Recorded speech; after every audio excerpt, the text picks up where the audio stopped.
से ज्ञान तक चैनल में आप सभी का स्वागत है।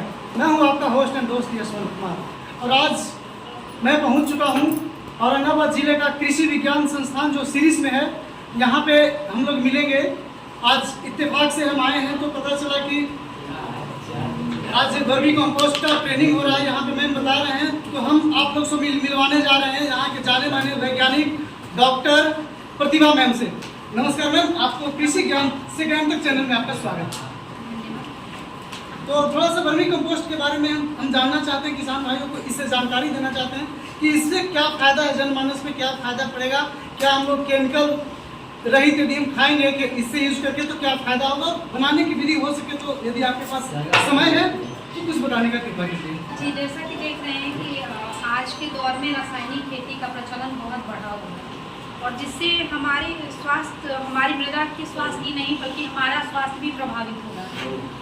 तो इसके लिए ज़रूरी है कि सरकार प्राकृतिक खेती और जैविक खेती को बढ़ावा देने की तरफ कदम बढ़ा रही है और किसान भाइयों से भी अनुरोध है इसे बहुत ही कम लागत में अच्छा उत्पादन प्राप्त कर सकते हैं और इसको अपने खेत में डालकर खेती की जो उपज की जो दर है उसको बढ़ा सकते हैं। बहुत ही आसान तरीका है इसका बनाने का। इसमें किसान भाई जिनके पास गाय या भैंस है वो आराम से इस वर्मी कंपोस्ट को बना सकते हैं। इसकी दो विधि है, पहली टैंक विधि है और दूसरी ढेर विधि है। टैंक विधि में उनको एक टैंक नुमा संरचना बनाना होगा जिसकी लंबाई 10 फीट होती है, चौड़ाई 3 फीट और गहराई जो होगी 2.5 फीट तक रहती है।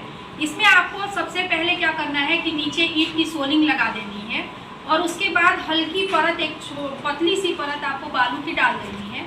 उसके बाद एक हल्की परत फिर दोमट मिट्टी की डालनी है, मतलब नदी के किनारे की जो भी मिट्टी है आप उसको लेके वहाँ पे डाल दीजिए।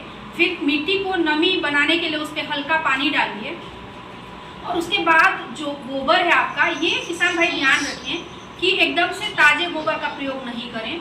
वो 15 से 20 दिन कम से कम पुराना गोबर हो। साथ ही साथ अगर सब्जियों का छिलका है या बागवानी का पत्ती है या उसका कोई कचरा है तो उसका भी प्रयोग वो कर सकते हैं। गोबर में मिला के उसको 15 से 20 दिन के लिए ढेर बना के रख दें और उसके बाद वर्मी बेड में उसका प्रयोग करें। जब वो डाल दें, गोबर का एक परत जब डल जाए तो उसमें वो केचुआ को डालें और केचुआ अगर उतना जो मैं बताई हूँ 10 फीट लंबा, 3 फीट चौड़ा और 2.5 फीट गहरा बनाए हैं तो 2 से 3 किलो केचुआ पर्याप्त होता है केचुआ खाद बनाने के लिए। आपका 45 से 90 दिन का लगभग समय लगेगा इसको तैयार करने में।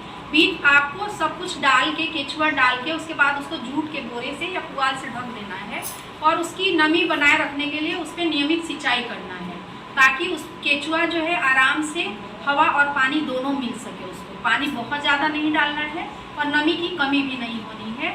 इसका विशेष ध्यान रखना किसान भाइयों को। जैसे ही ऊपर की परत तैयार हो जाए किसान भाई उसको हटा के और इस चलनी की मदद से उसको चाल के और केचुआ खाद को अलग रख के और केचुआ जो बचा हुआ है इसको वापस वर्मी बेड में डाल दें ताकि वो केचुआ या कोकून जो बचा हुआ है केचुआ का वो पुनः वर्मी कंपोस्ट बनाने में अपना काम शुरू कर सकें। धन्यवाद।